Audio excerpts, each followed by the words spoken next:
It's a pretty exciting day today. The windows came in yesterday. The doors should be here today. Here is a window opening in a bedroom. We have a lot of prep work to do. For example, you can see after we poured concrete, the concrete actually bubbled up into the windowsill area. So I got to cut this out. Part of the problem we're having figuring out the details for waterproofing is the foam itself. The window butt is flush with the outside. This will have no problem. We'll put tape over it and caulk the flange on the windows, screw it into here. But we want the waterproofing, the tape or whatever medium we're using, to tape to the inside of the wood, turn the corner, and then tape quite a ways onto the foam itself. Big problem with ICF, as many of you may know, this has been sitting out here for months in the weather. Now, that doesn't structurally affect the foam. However, it sure does flake off a lot. Nothing sticks to this. I have this really hard bristled brush, and we notice that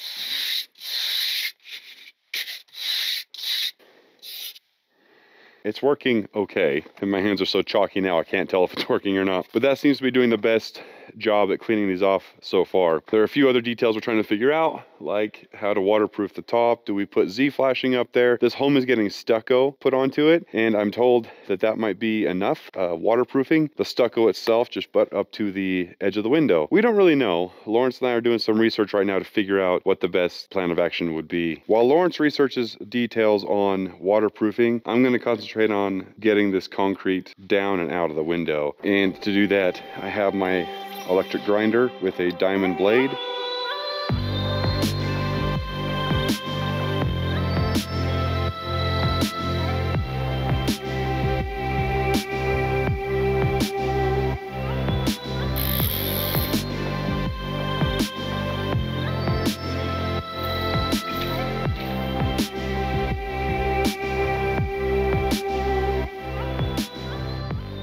Well, the solution we came up with was pretty simple, and I remembered that I had a whole case of this stuff. This is a Polyguard blue barrier gap filler. Comes in these big sausage tubes, and you can see Lawrence in the background here putting around. We already did that window over there. We're basically going 4 inches or so in every direction, inside the window buck and then onto the ICF. That's the detail we're working at now. And then we're going to put the window right up onto, are we going to put the window right to it, Lawrence? What are we going to do? We're going to caulk the flange of the windows and then press it right into the blue gap filler, right? So that's the plan, and there's no reason it shouldn't work.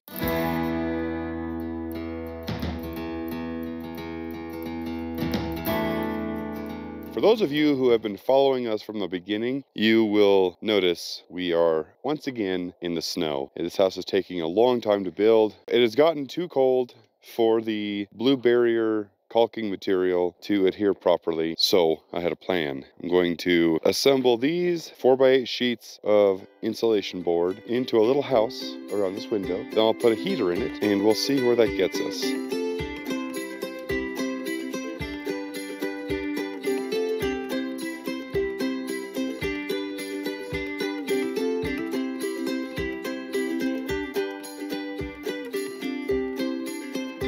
I realized it was good enough just to put the heater straight on the gun. The little house I built wasn't necessary. I've never been good at applying Occam's razor to things.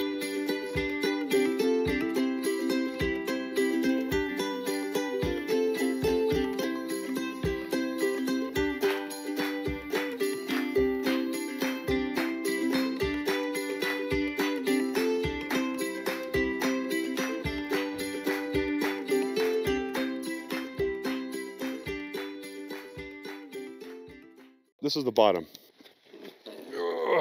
This is not a how-to tutorial, because I think Lawrence and I both agree that neither of us we're not window installers. But we are having fun, right? So here's what I've been told. I have my silicone, 100% silicone, 100% waterproof stuff. I'm going to silicone around these flanges, these nailer flanges, and I do the entire top and the entire sides. My buddy Nils told me to come in on the bottom, maybe a foot or so. Don't silicone the entire bottom. Water needs a place to escape. Can we put a window in if it has mismatched caulking on it? Yeah, you probably void the warranty. Dang it. Yep. It's got to come up over on the left here. And then you want to put it over here too? That's good, actually, yeah. Go do your thing. Lawrence is going to go in. He's going to make sure that the window's at least centered enough that we have some wiggle room from side to side and up and down, because we think that's a good idea. Look good? Uh-oh. That'll void the warranty for sure. Can you lift the other side up at all? Yeah, that pretty much almost did it. It's such a wide window. It's like we gotta shim the middle too, huh? But that did it. You're good. Okay, you got it? Okay. Yeah. Okay. All the windows have been installed now. They went super fast. My friend Nils and his brother, my other friend Retbo, came over, helped. Shout out to them. Thank you guys. We lifted it up, put it into place. There was a person on the inside who had essentially 3 tools. One was the flat bar. This is just a nail bar that was important. Another was a level. The other was shims. These are wood shims that are just tapered pieces of wood. The shims are there to hold the window into place while it's being manipulated. The person on the inside manipulates the window with a flat bar by putting the bar under the window or to the side of the window and pushing, pulling, and moving. The most important thing we were looking at was this reveal.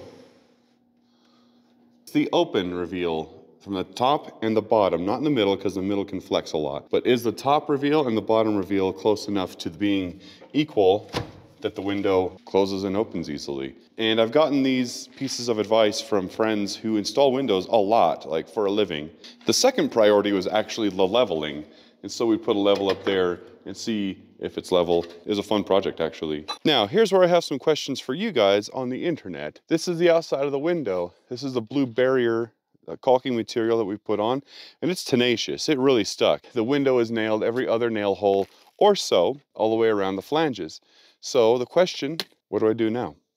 Do I get some zip tape and tape this top flange, or tape these side flanges on and then the top flange? Or do I leave it like this because there's stucco coming to butt up against the window side? It'd be helpful to know what you guys would recommend on this detail here. Zip tape will stick to this blue barrier and it will stick to the flange. So I think that's what I'm gonna go with. Do the sides first and then the upper last so that the water can shed over and down if water indeed gets behind stucco. I just don't know what to do. With the stucco is the thing that's throwing me. If this was siding, I would definitely be approaching this maybe a little different. Hello! Nope, we've already started this video. I don't have to do an introduction. Windows are in. This is Alice. Hi. She'll be joining us for, who knows how long. Until she gets bored, I guess. Right now, we have done all the windows as you saw, but if you look over there, we did a door. Look over there, we did a big French door, and we did the other side door. I didn't film any of those. I've installed doors, obviously, like you saw, and I've installed them on other houses, but I am by no means an expert. Just like the windows, I don't really know what I'm doing, other than getting a door to open and close, making it level even with the reveals uniform. I don't have any massive tips or tricks, but we're just gonna get this door installed and see how it goes. This door frame is 7¼ inches wide. My walls are 13 inches wide. There will be some finagling by the stucco guy. First thing we do is there's these things here. These are little feet. We just gotta knock them off. Or just break it, it's fine. Take these out. This is an in-swinging door, which means this is going to the outside. This is the threshold of the door, and this thing right here is the part that's going to be caulked to the floor, and it's 4½ inches wide. Over here.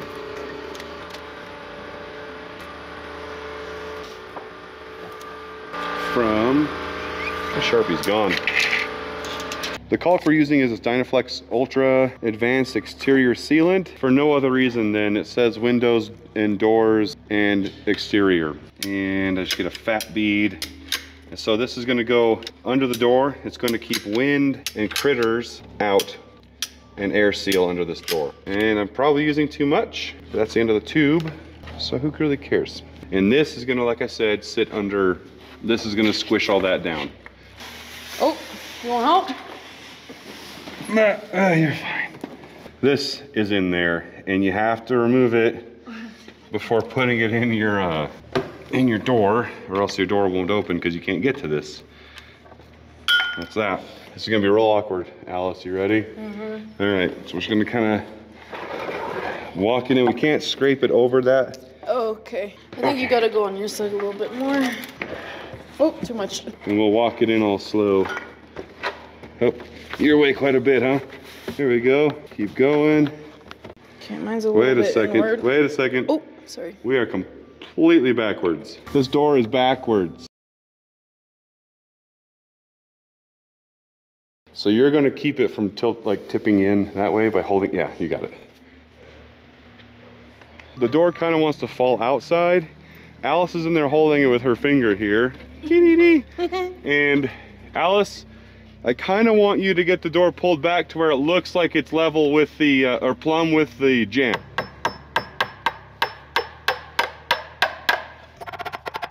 That should hold itself in place, at least it's not gonna fall outside. It might fall on Alice, but that's a sacrifice I'm willing to make. The next steps are really tedious. We just shim and tweak and shim and tweak and level and all that stuff. And again, I'm not pro at this. A good door installer would have this done lickety split. We are going to get it correct, but it's gonna take us longer. So if you see down here, it's on the very corner of this door frame. As you move up, it becomes more inward on the door frame and we lose it completely up here. Meaning the door frame is doing like a bow. So we have these shims and we're gonna get this, ooh, wrong side. You always start on the hinge side, so that's wrong, but we're gonna put the laser over here real quick. This side of the door frame is just leaning. That's all it's doing. And I'd like whatever commenters to politely correct us, but it's been working for us so far. We're just gonna keep it level like that. So I'm using this level to make sure that the door frame evenly recessed into the door jamb. I forgot. It doesn't need to be flush with the door jamb. It needs to be flush with the drywall, which is a 1/2 inch thick, which is what this is. So we're gonna screw some shims on here and bring the door in a 1/2 inch from where it's at. My mistake, I'll make them right now.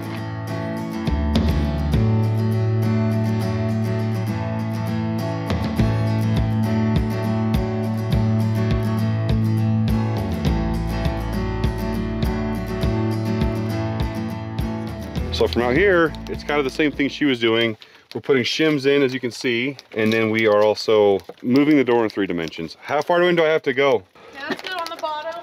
Okay, so now we're just gonna shim up this side, and the battery's almost dead, so I'll see you in a second. I'm so sorry, the phone died, and that's all I have to record with, but the door is installed. The only problem I have now, the door just won't stay shut. So I have a feeling that that is due to the fact that this weather stripping is brand new, but I don't know. I may have done something wrong. Let me know in the comments. Otherwise, I'll run you through basically what we did. There's one really important trick that Lawrence taught me that I never would have thought to do. The gap between the door and the door frame, all the way down on all sides, is very uniform. And there are ways to adjust that if it isn't.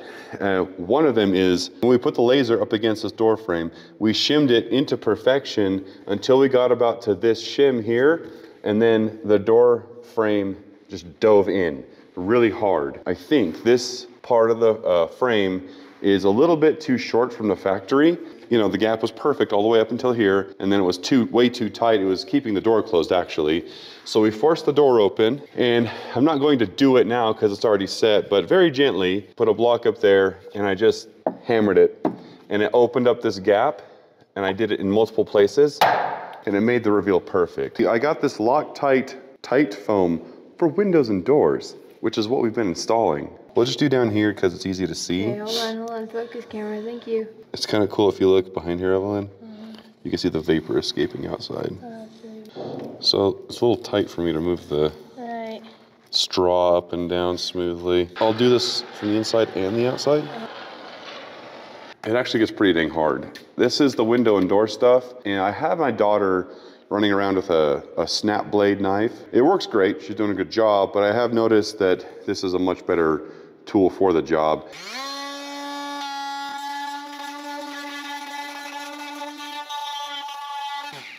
And it has the added benefit of taking care of your shims. And now we got a nice full, flat, packed in, foamed door. I think I got it working. This stuff is frozen and I don't think it's good anymore, but we're gonna try to use it here anyways. I'll scrape it out if it's no good. It's really not good. So if you can pretend like this is working, that's what we're gonna do. I'm not gonna open up a new can to show them what I'm doing. You know what caulk is, I'm doing that around the windows. My wife does the budgeting videos, and so coming soon after this video, you'll see that she will run down the cost of all the windows and doors, and the little things that were involved with it. The very last thing, I'm not going to install these, but it's hardware. If you want a video on how to do hardware for a door, either let me know or go watch one. I'll be installing this. Thanks for watching. Like and subscribe. Let us know what you want to see next. And dance.